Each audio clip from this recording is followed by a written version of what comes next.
আমরা এখন বিখ্যাত ইটান্ডা ফলসের কাছে এসে পৌঁছলাম। বেশ বড়, নায়াগ্রার মতো দেখি, বিশাল অবস্থা। প্রচণ্ড পানির গর্জন শুনতে পাচ্ছি। এটা নীল নদী থেকেই উৎপত্তি। এটা না দেখলে ভুলই হতো। এখান দিয়ে সিঁড়ি আছে কিনা, নিচে যেতে হবে। পানির কাছে চলে যাই। রাস্তাটা একটু বাজে, 15-20 কিলোমিটার কাঁচা রাস্তা, কিন্তু এখানে না আসলে বোঝা যেত না যে কি ভয়ঙ্কর সুন্দর দৃশ্য।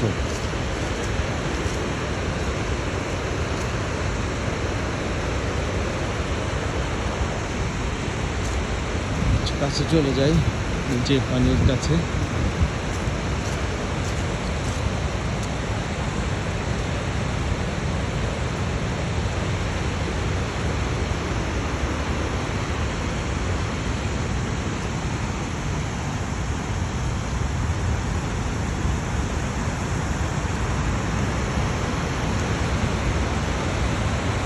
অসম্ভব দ্রুত গতির পানি।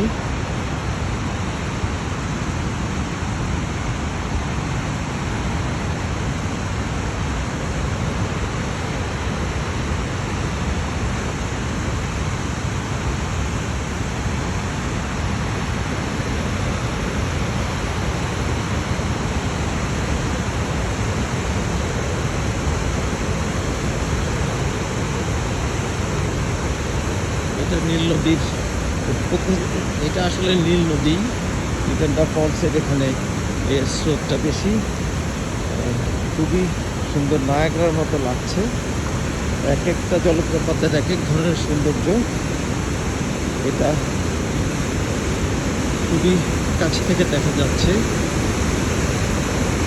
খুবই ইন্টারেস্টিং।